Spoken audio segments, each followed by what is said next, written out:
Okay, so let's move on to the next part of our class, which is the basic Python. Okay, and for this, you can visit my the code.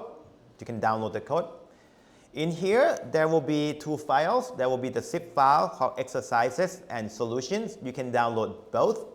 So to download this file, you click on the link, and then the download button is in here. So can you download both files, please?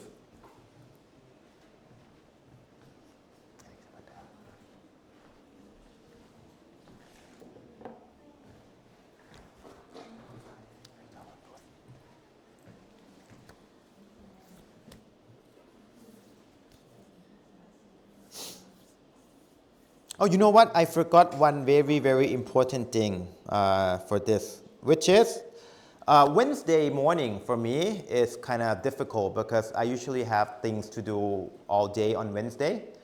Would it be possible to move the class to Thursday, either morning or afternoon? Can I give a hand? Like, for example, if I move the class to Thursday afternoon, Thursday morning, like from 9 to 12 or 9:30 to 12:30, would that be conflict? Okay. If no conflict. Okay. Do you have conflict for Thursday morning? Okay. TA วิชาอะไรเอ่ยอ๋อ okay. Okay. How about Thursday afternoon? Would anybody be having conflicts? Yes. Huh? No. Okay.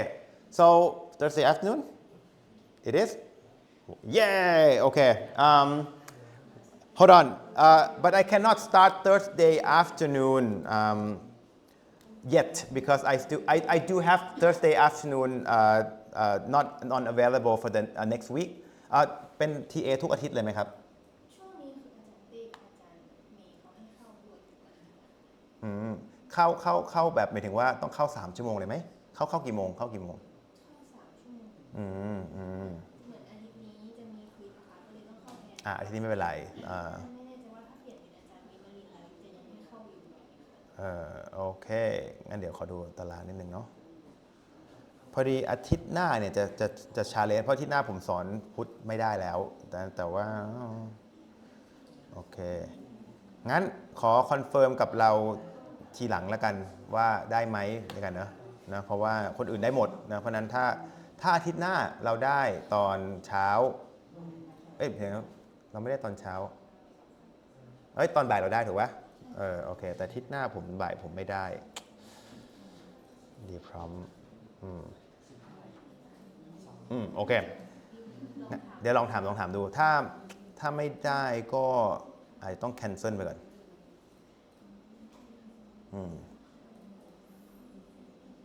โอเคถ้าไม่ได้อาจจะต้องขออนุญาตแคนเซิลไปเลยโอเคso the plan is this so next week is a bit complicated because I'm quite busy so if I cannot arrange the schedule doesn't work out I might need to cancel the class and I'll make up later on but I hate to do that because it's 3-hour class so I don't want to cancel I will try to make sure next week we can do Thursday at some point but if not I might have to cancel okay but then after next week I can do Thursday afternoon ใช่ไหมครับ okay so after next week it's going to be Thursday afternoon for sure but next week it's tentative for now what's going to happen okay I'll let you know in Mango okay แล้วติดต่อผมแบบจาก Microsoft Teams ได้ไหมทักผมมานิดนึง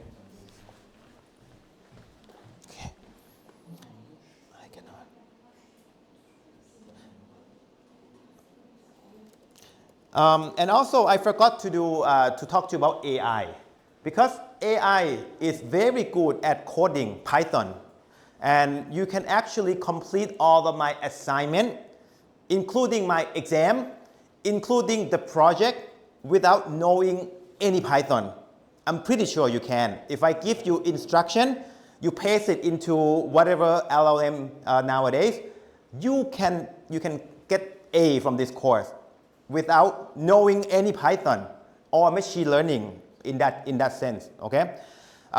But I want to advise, I guess recommend or encourage you to not do that, okay? Because you are here to learn. And if you outsource your thinking to AI right now, you do not have the skill, okay? And that's not the point why you're here, right? And to tell you the truth, this class, we will not give you lower grade than B if you're a regular student, if you perform, normally, right? So there's no pressure to get the bad grade at all, right? So I want you to at least learn something and get the skill. That's the most important thing, right? So it doesn't mean that I don't want you to use AI at all, but I don't want you to use AI before you're thinking. So you have to think first, attempt first, and if you get stuck, you can ask AI. Okay, so try to think first. AI can be a really good assistant for learning, but you have to make sure that you actually attempt first. Okay, and that's very dangerous for students who wants to develop the skill amongst this incredible AI assistant. So yeah, use AI smartly, I would say. Okay. And again, in your exam, I do not allow AI, by the way. So if you use AI for all your courses, then you're gonna struggle in the exam. Okay, I don't allow AI. Okay. Okay. So with that said, let's go. So after you download your Python file, then you can extract it in the location of your choice. Okay.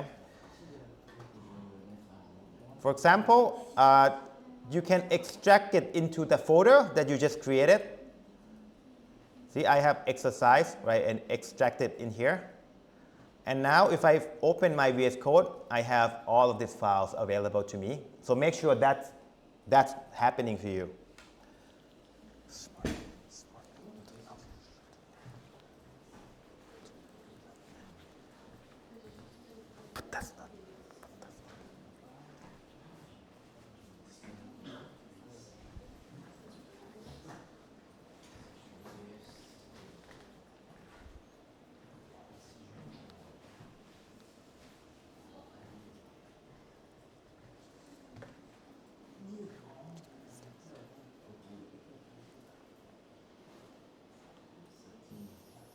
Okay, I hope that you guys you can open the file. So S01, everyone, if you have trouble opening this file, let me know.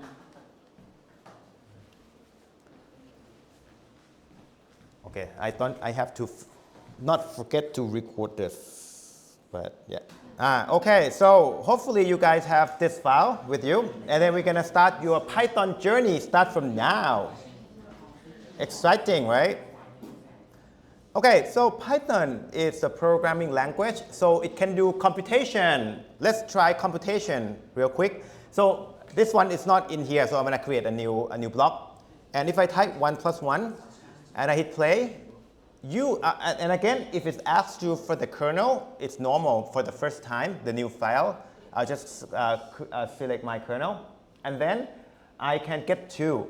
So, in the heart of the programming language is the ability to do computation, right? And, normal computation works like addition, division, multiplication, and subtraction, and things like that, okay? So you can try that. But that's not as useful, isn't it? Because if you do this, then why don't we just use calculator, right? So I can delete the cell too if I don't want, okay? So, the ability to keep the data in the variable is very crucial to all the programming language. So I'm going to create the data is my age, and then I'm going to keep it in the variable called my age.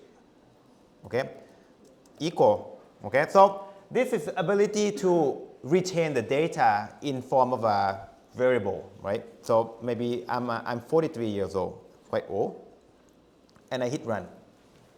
Okay, so notice that if I do this, you don't see any output per se, right? It's different from if you were to do 43 and it just output 43 down here. So notice this behavior, okay? But notice if I do this, my age, right? If I were just do this, then what happened? Then I can see the output, Okay, so the explanation is that if you do the first one, it's just called assignment, right? But if you just type in your variable without any assignment, then it's the kernel actually know that you need to print it. So it's quite smart. So using Jupyter kernel, using a notebook like this is kind of nice because you don't have to type print all the time. Instead of if you use Python, like the pure Python script, if you want to see anything, you have to print. It's kind of annoying. So this one, I like it. Okay.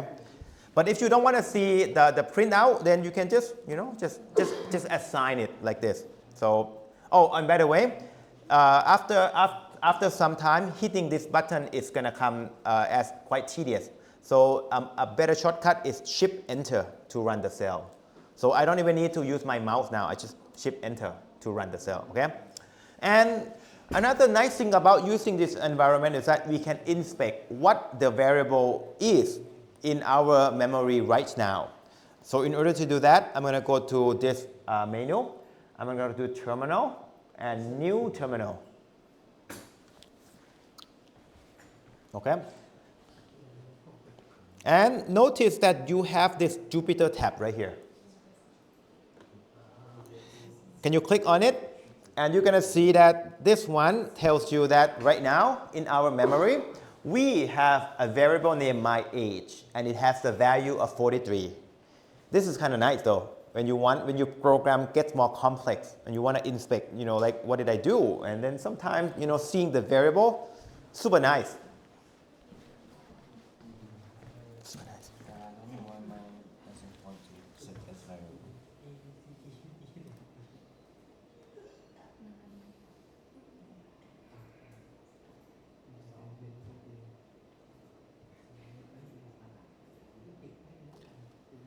I usually do this. If it's taking too long, can you reopen? Sometimes it just hangs for no reason.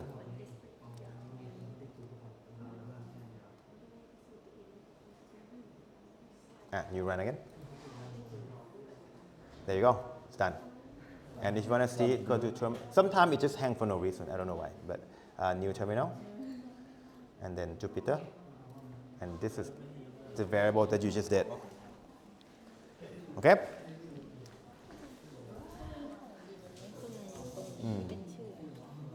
เอาใหม่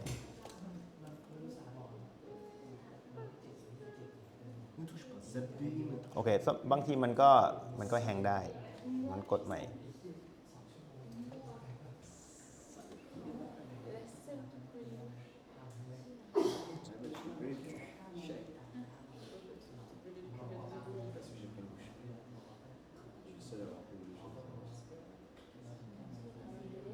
เนี่ยมาละคือบางทีมันแค่ต้อง restart นะครับแล้วเราก็มาที่นี่แล้วก็มาที่นี่เนี่ยมาละokay if you have trouble sometimes I've seen that it's kind of spinning a lot if it's taking too long just close and reopen VS Code usually works okay all right so as you can see that there is another column called type so the variable can have type for example 43 is integer it's a number without decimal obviously that's why the type is called int okay and if you ever want to inspect the type of your variable there is a command called type okay so if I type okay type of my age then the output is actually int okay you probably don't use this that much, but if you want to write a more complex program, sometimes it's nice to be able to inspect the type of the variable. Okay, move on. How about number with decimals? It's going to be my height equal 170.1, something like that. If I hit Shift Enter to execute the cell, you can see that I have another variable that has the value of this, right? But this one has decimal. And as you can see that the type is called float, which is it's a weird name, right? If you never learn about this, it's called the floating point, right? Floating point is like a decimal. That's why it's called float. Okay? I think it's a strange name for me. Okay? And again, if I want to inspect my height, okay, I can type of my height, and then it will just say float, okay, obviously, right?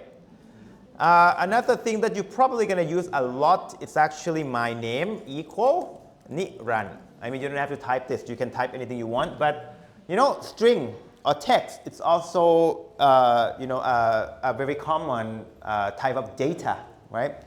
And I want to put this data into a variable called my name. And if I hit enter or shift enter, then I can see that I have another variable in my viewed. And this one, you know, it has the value of Niran, but notice that it's inside the quotation. Okay, so in Python, text characters are put inside the quotation. It can be double or single, doesn't matter. And the type is called string. So str is that type, okay? And another thing that you might notice is that now this one has size, okay? Because this text actually contains 6 characters. So there is a concept of length for the string, okay? And again, let's just check the type for this variable, shall we? So I'm going to say type my name, and it's going to say string, obviously. But check this out. If I want to see how long my string is, I can say length of my name, and it will just say 6. So notice the similarity for this, okay?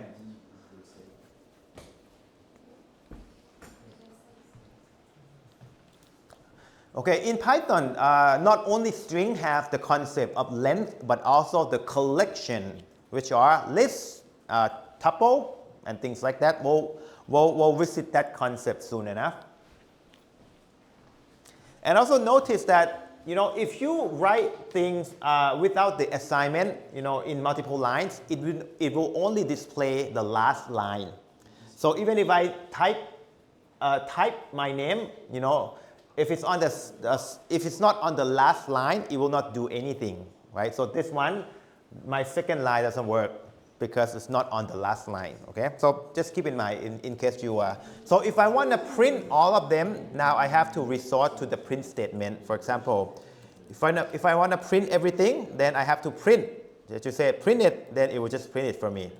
I can print, you know, as many lines as I want from the print statement. See, if I print everything, then if I hit enter, then it will just print both information for me. Okay, so notice the behavior, right? If you don't tell them anything, it will just output the last line. But if you want to output everything from all the lines, then you have to specifically use the print statement.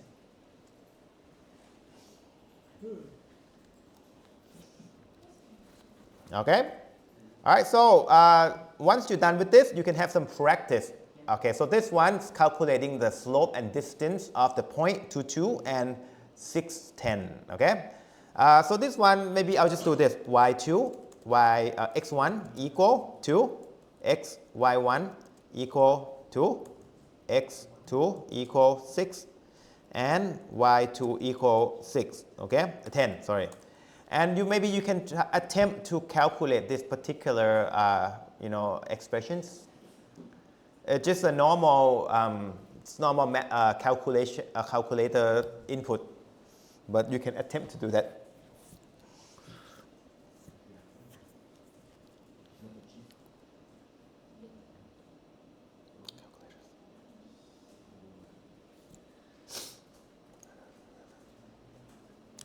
Okay, so I'm just going to type with you. Okay, so the slope. So you can name your variable anything you want. So I'm going to just name it slope. Okay, and that's going to be in the parenthesis y2 minus y1, right? Divided by x2 minus x1. And then I want distance. So, you know, the nice thing about programming languages is that you can just name it anything that makes sense. So distance equal. That's going to be, okay, so I have to do, usually the best way to do the inside first, okay? So I'm going to do x2 minus x1. The power, it's going to be the double star, okay, not the hat sign, okay? And then plus y2 minus y1, and then the power is going to be double star. And then the rest right, the whole thing is going to be squared. So I'm going to go for the parenthesis that enclose everything, and then I'm going to do the power of 1/2. So something like that would be like a typical, calculation looking in Python. Okay? And again, if you want to print, right, you can print everything by using the print statement, or if you use them in the last line, you can just type the name of the variable. It should work. Okay? Oh, slope. Oh, sorry, it's actually print distance. Okay, something like that. Okay, so yeah.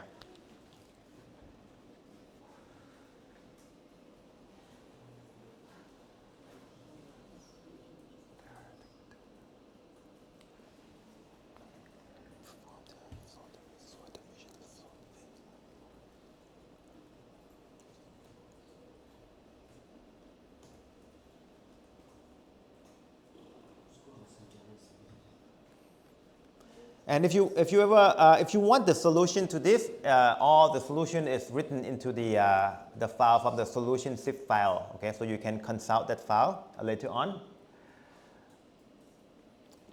Okay, so pretty normal looking, right? If you use calculator, it's the same thing. Okay.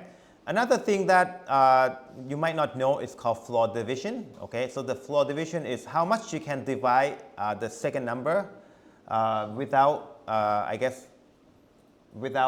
with the I don't know, floor division. I don't know how to explain floor division. You see, so 7, and then with the double division, it gets you 2. So you can divide 7 by 3 2 times. That's all, without incurring the decimals, I guess.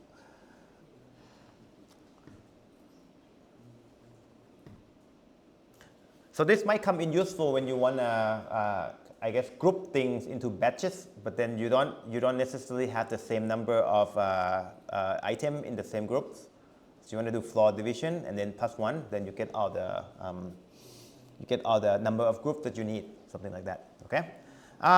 Again, number is even, so this one's quite useful because in order for you to check if the number is even or odd, you want to check by divided by 2 and see if it has the remainder or not, right? So that operator is called modulo.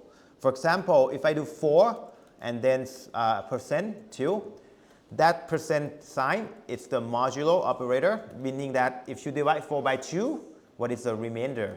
0. Okay, and that is the even number. But then if you have 5 modulo 2, that means that you're going to have 1 remains, and that is the odd number. Okay, so the way that so right now you're just performing calculation, right? But notice that the instruction tells you to check, right?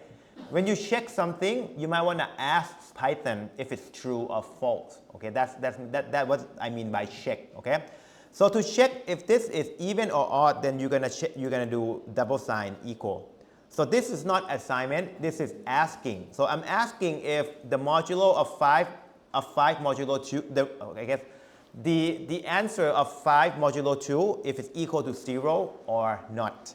Okay? If I run this statement, then I'll get false because equally it's just 1. It's 1, it's not equal to 0, right? But if I do 1, then it's going to be true. Okay? So notice that there are certain operator that returns true or false, right? And there are certain operator that is assignment, okay? So if you do 1 equal sign, it's assignment, it does not return anything. But if you do double equal sign, it's an operator that returns the true or false. It's called the logical operators. That's all, okay? So keep in mind that some type of expression doesn't return anything, like the assignment. Some expression returns something, like this, true or false. Okay, and this is quite similar to your elementary mathematics, right? You can ask it if, ask it something else. For example, is 5 larger than 1? You get 2. I'll just comment this one, right? You can ask the way that you would do in from your elementary school math, right? Or is 1 larger than 2?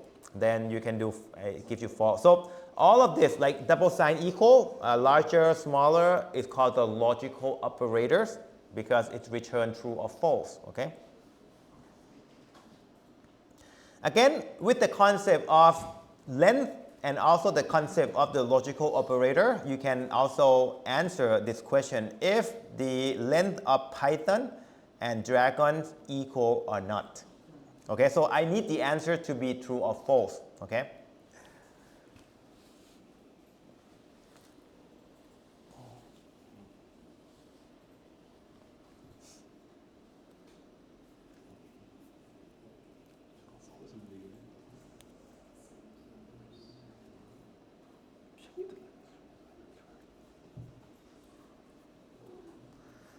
Okay, so the way to do is you gotta have something equal or not something. Okay, so that's what I mean by check. Okay, so check if it's true or false, right? So on the left side, I want to check the length of Python, which is a string, right? So I do the expression called length, right? And inside I put in Python. Okay, you don't need to put Python in the separate variable, right? You just type it like this, okay? And I want to check if that length equal to the length of another string called dragon, okay? And it's true, okay? So that's what I mean by check. So give me true or false, basically.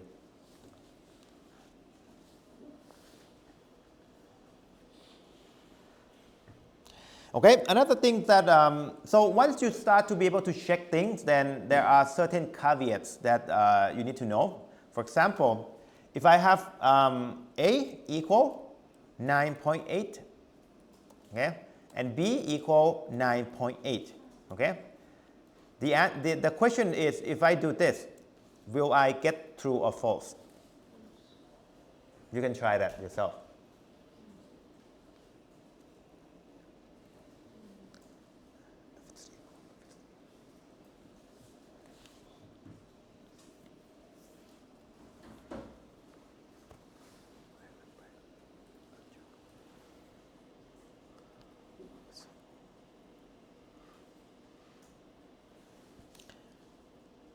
So as human, it looks equal, right?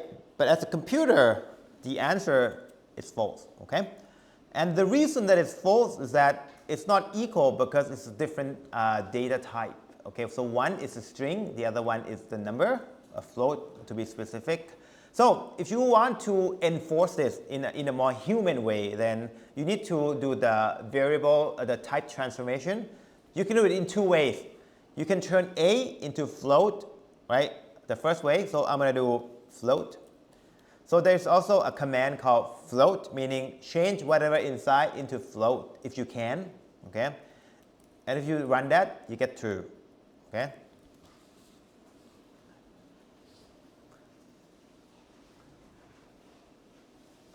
And another way is actually to turn B into string. Okay, so, oh, by the way, commenting in Python is the hash sign. But then a really nice keyboard shortcut is Control/. I can toggle the comment very, very fast. I do Control and /. Okay, so that's what you see me doing, okay?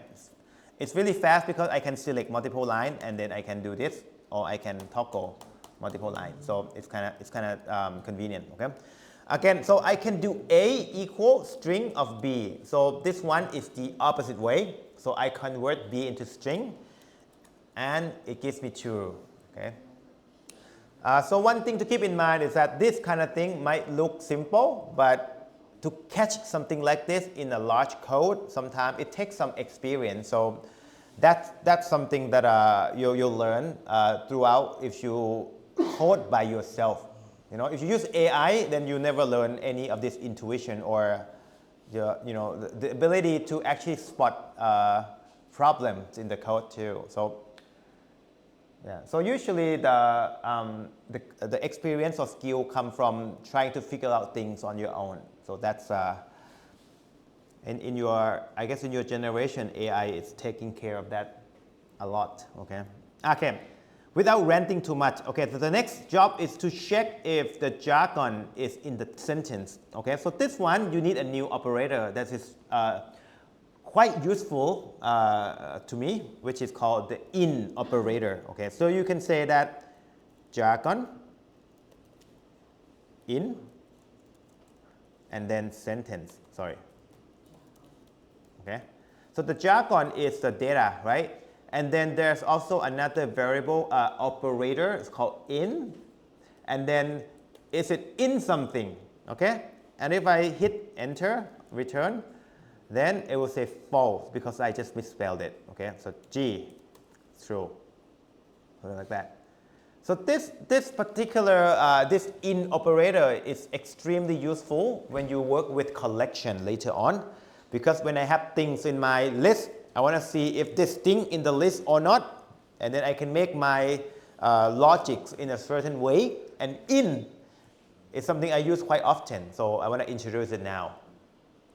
In, okay? And if you want to say the opposite, okay, if it's not in, how would you do it? In Python, you do not, okay, which is quite like an English. So I'm going to say Python not in sentence. So weird. It looks weird, right? But it actually works. It's going to say true, because the string Python is not in this sentence. Okay? Something like that. Okay? So not in or in, something that I use quite often. Okay? Next stuff is the indices. So this is the contentious area where, like, even for me, I still get confused all the time. Okay? So hopefully I make this one less painful for you. Okay? So let's say I have letters like this. These are the alphabets in English, right? And I want to print B. How do I do? Okay? So for any variable with the concept of length, meaning that if it has a size, see, all of this has a size, you can access each individual item using the indices. Okay? What I mean by this is that, let me just work here on the temporary box here. So if I type letters, right, and I haven't run, I need to run this cell first. Okay, I'm running this cell. Okay. You can see that these are all the characters, right? But letter itself has length, right? If I say length of letters, it will just say 26, right? There are 26 alphabets in English, right? But I want, if it has the length properties, then I can access individual item by using this bracket notation, followed by the number inside. The number is called the index, okay? If I want to access the first item, your intuition would be to say 1, but that would be false, because in Python and many modern languages nowadays, it starts with 0. So unfortunately, 0. Okay? If you do this, you get A. So that's what I mean by the individual items. Okay? So the instructions say, give me B, then I would have to do letters of 1. So the index 1 is the second position. That's another way of saying. Okay? So I get B. So letter of 1, right here. Now, this is all and good, right? But the confusing part comes next, where if I want 3 things, how do I do it? Okay? So in order to do multiple item selections, I would have to do colon. Okay? So for example, if I do letter of 0, I get A, right? If I have to do print now. I wanna show multiple lines, right? If I print letter of 2, okay? So index of 2 is the 3rd position, so that would be C. Okay? If I want A, B, C, I want to select 3 items at once, then I would use the colon notation. So I would do letter, okay? And then I would do 0, 2, 3, right? Because I want to go from the 1st position to the 3rd position. That would be A, B, C. That makes the most sense to everyone in the world. And I don't know why, but that's not true. This is weird. This is very unintuitive, okay? The way that you would read this is I want to select the first to the third position except the last one. Take note of that except the last one in mind. That's how I guess that's the way that after many years of struggling with this concept, this one seems to work the best for me. Okay, I don't claim that I intuitively, it doesn't feel natural to me even now. Okay, but you want to select from the first position to the third position except the last one. That's how you get AB, right? So if you want ABC, you want to select from the first to the fourth except the last one. So you want to go to the third, you have to go to number 3. Okay, so that's how you do it. That's how you get ABC. Okay. All right, so I'm going to put this in here. Okay. Next up, let's do XY. That's more fun. So how do I get XY? Okay. In order to get XY, let me just show you this. I want to get I want to get X first. Letters. Okay. So X is how many? What is the number? What is the position of X in the English alphabet? 24th, right? So the 24th position index is going to be 23. This is already confusing. I get X, okay?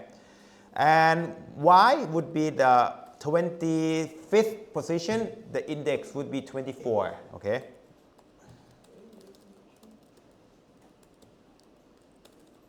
I mean, it's next to X, obviously, right? But then if I want X and Y, I actually need to go further because it's going to exclude it later on, right? So I want to go from the 24th position to the 26th position because I know that it's going to accept the last one for me. That's how I get XY. Okay?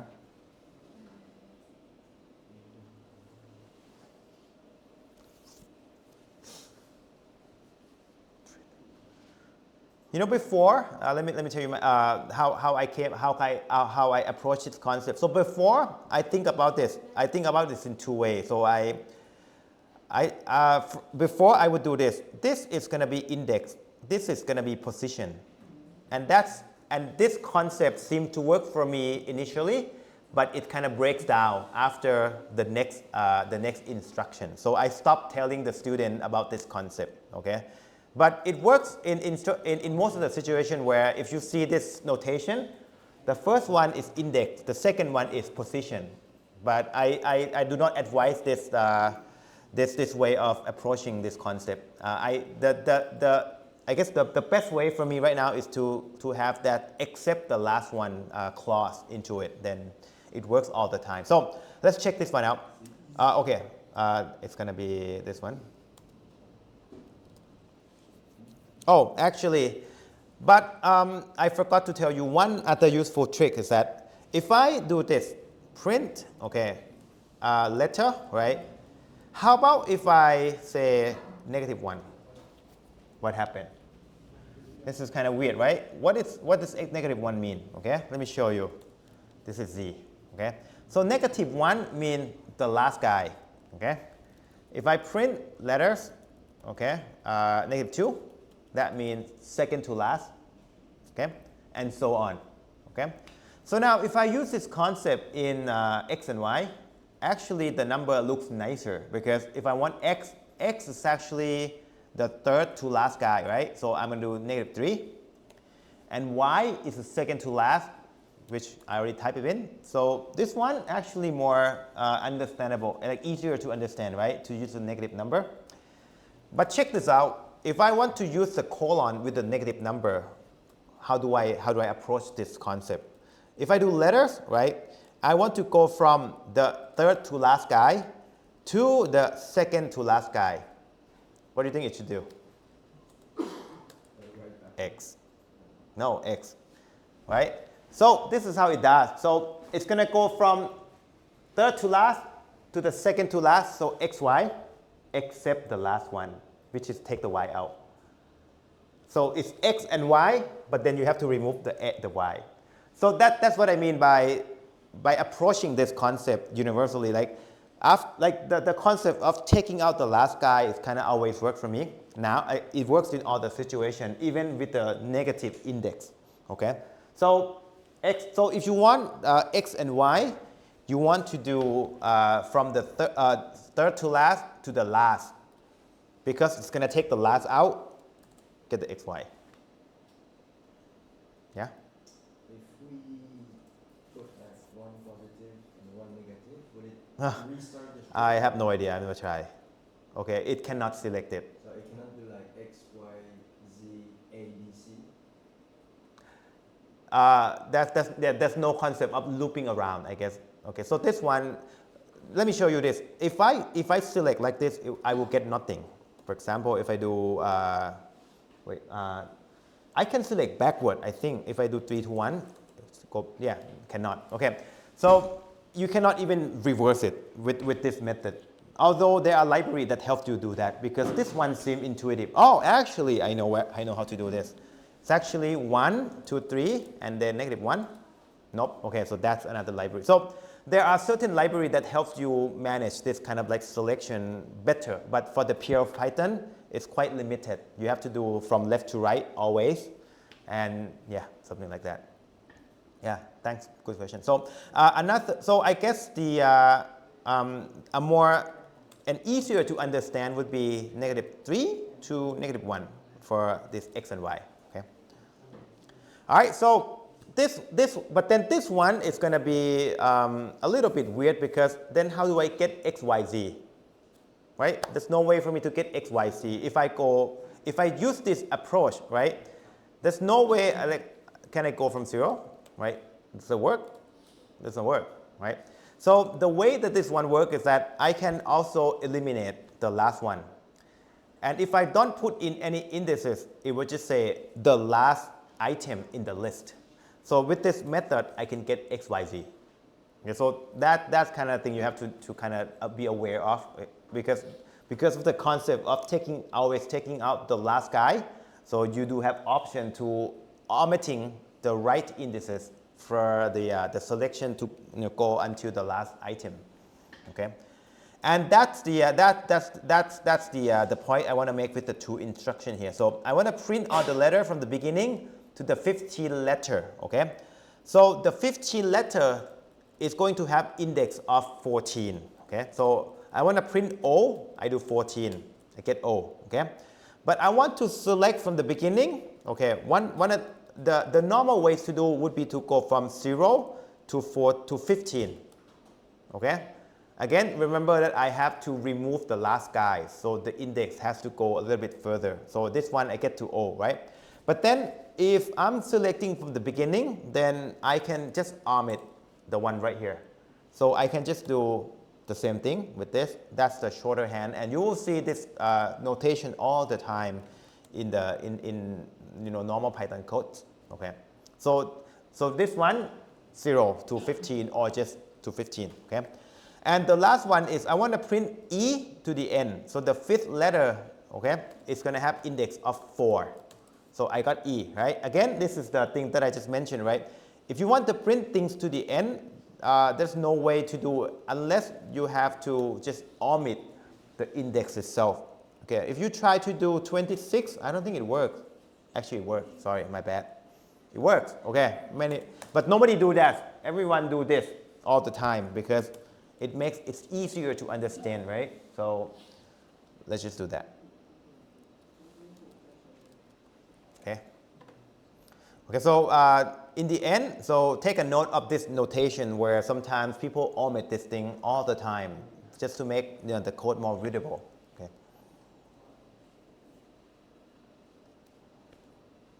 All right, and that's for sheet 1. Okay, do we have time for the second one? I think so. Okay, the second one is not too long, so let me just cover it, and that should be for now, for today. All right, so the data It's good, right? But then when we do computation, for example, like machine learning, we always deal with a bunch of data. So we need a way to collect all the data into an easy to handle container that is called collection. Okay, so collection, you can think it as if it's a container with multiple slots. Okay, and each slot you can put in item. Okay, the first collection is list. Okay, list is the something that you turn into if you want to keep multiple things in the same place, right? For example, I want to have the list called fruits. Okay, I want to contain many strings inside, so I'm going to put it in the square brackets, and then inside I'm going to say apple, oranges, and I'm going to say banana. Okay, and again, if you run this file for the first time, it's going to ask you for the kernel. Just select the right kernel. Okay, and here is a good time to bring up that variable windows. Okay, and to do that, you don't need to new terminal all the time. You can just go to view, and you can just go to terminal. Okay, so if you already have terminal open, you don't need to create new terminal every time. You can just view terminal because it's already open. Okay, okay. And I go to my Jupyter tab, then you're going to see that I have a new variable, right? But this one is a list. It's a collection, okay? It has 3 things inside because it has a size, okay? So notice that this concept comes back again from the previous topic, right? If you have things that have the concept of size, then you can you can inspect its length using the length, function, right? So I can say this too. I can say that length of fruit, right? It would just say 3, like that.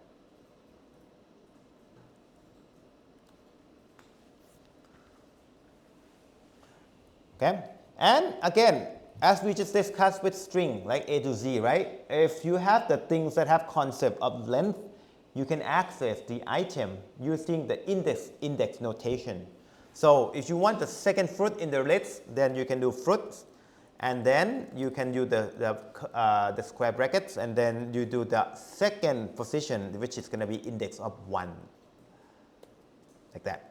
Okay, and then I got orange. Okay, so notice that it works the same way as a string, right? Because string has length, list has length. So you can do the indices selection. And everything that we discussed works the same way. Like if you want to do 2 things, then you do the colon, but then you have to keep in mind that it's going to take out the last item. Again, that unintuitive concept that I mentioned. Okay? But then you can also add things into the list. Okay? That's used quite often. So I'm going to do fruit. Okay, I want to add something else into this. I'm going to say dot append, and then I want to append new fruits into it. I would say pineapple. Okay, if I hit enter, you can see right away that my variable got updated with the new value. Okay. So up to this point, then you start to see the new notation where if you type the variable, you can dot it. Okay, so this dot is to access its ability. That's the easy way of saying. The formal way is to I want to access its methods. Okay, but think about this. This variable fruits, okay, is an object. Okay, so Python is built upon the object-oriented programming, or it's called OOP, meaning that all the variable contains some ability to do something. Okay, formally it's a function. Okay, so my list has ability to do something, and that something is to add things into itself. That's called the methods. Yeah. There are many ways of doing this. I think if you want to add 2 things, you can do. I don't think you can add. Okay, if you want to add two more things, a better way would be to do this, fruit, okay, plus A and B. I think that will work. Yeah. So append, it just add one thing, but then if you want to add multiple things, then there are many ways to do. And there are like this way, just kind of to illustrate, right? You can do this, and A and B. That will work. Oh, okay, no, they have to do B like this. Yeah, that will work. So that's kind of like the downside of Python, because to answer you, I would say that there are many ways to do, which is kind of bad answer, right? But there are many ways to do, okay? But we don't append, we'll typically just one thing at a time, okay? Or if you want to do two things at a time, then you can loop it too. Then that's another way, okay? But yeah, thanks for asking. Okay.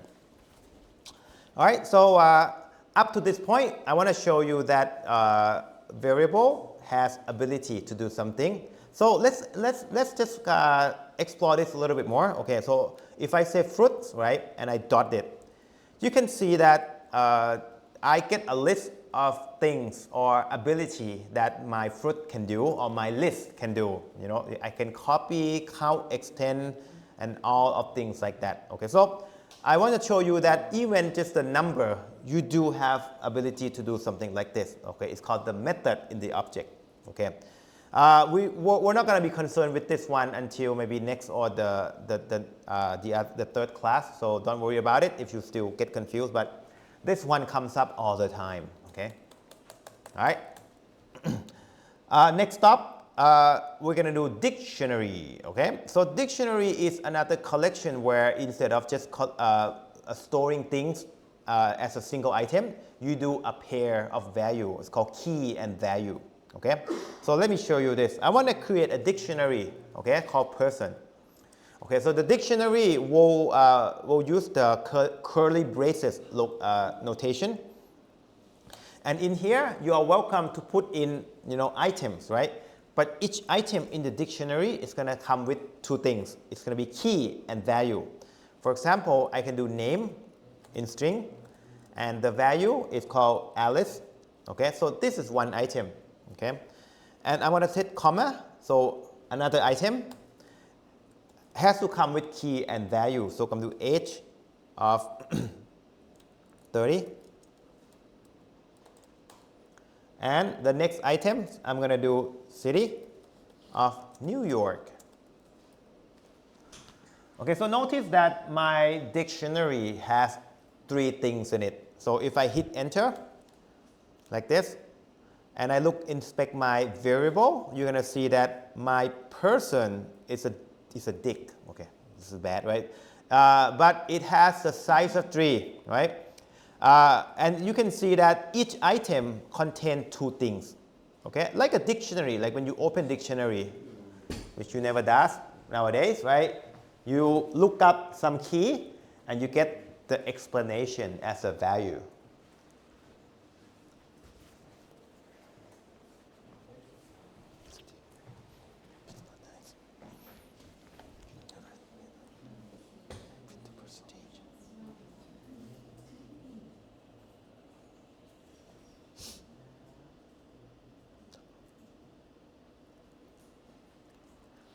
Okay, so you will see me using dictionary quite often because I find dictionary very, very good at storing things with label.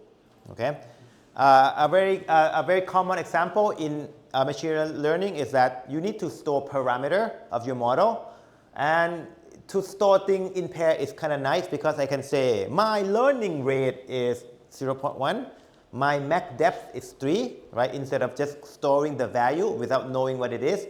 Storing with the dictionary with the key and value pair is very, very good at understanding what it is. Okay. All right, so I got the person dictionary. How do I use it? For example, I want to access the value. Then I can use this notation. Again, dictionary has the concept of size, so you can using it with the bracket notation, right? Not print, but I want to do person. Okay, But instead of using the number as the index, we're going to use the key as the index. And even now, the VS Code is smart enough to show me that it knows that this is what I can type in. I can say name or age, right? Age, sorry. Okay, like this.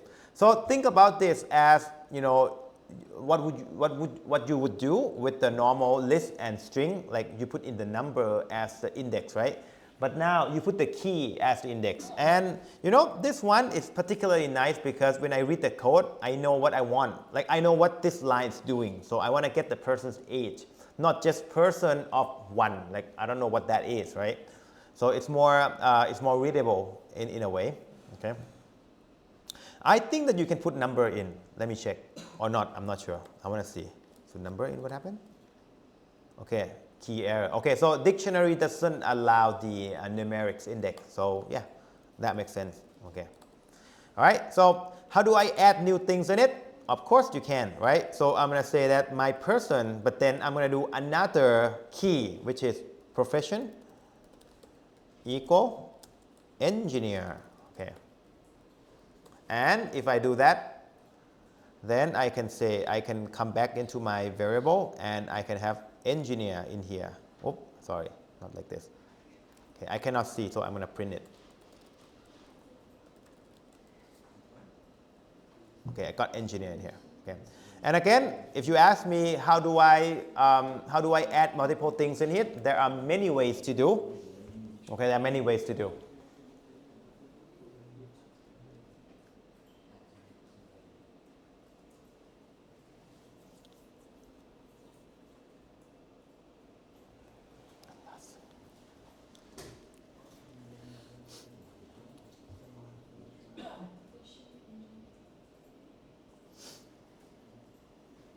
Oh, I misspell.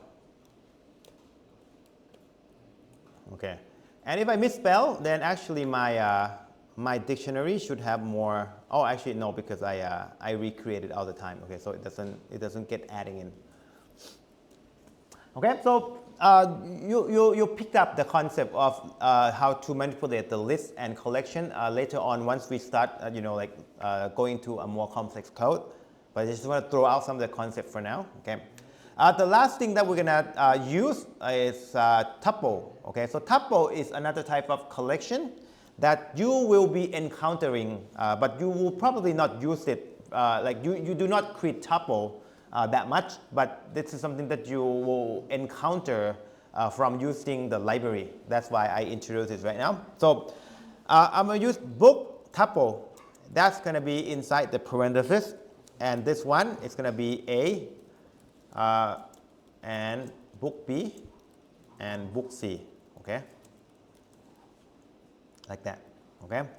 Again, if I look into my variable, then I can see that my book, is a tuple, and it has a size of 3. So again, with the same thing that has a size concept, then you can access the item using the index notation. Okay, so let me just show you. I want to print. Oh, okay. Actually, in my example, I put in the book and author. Okay, I just make sure that my answer makes sense. And this is the year.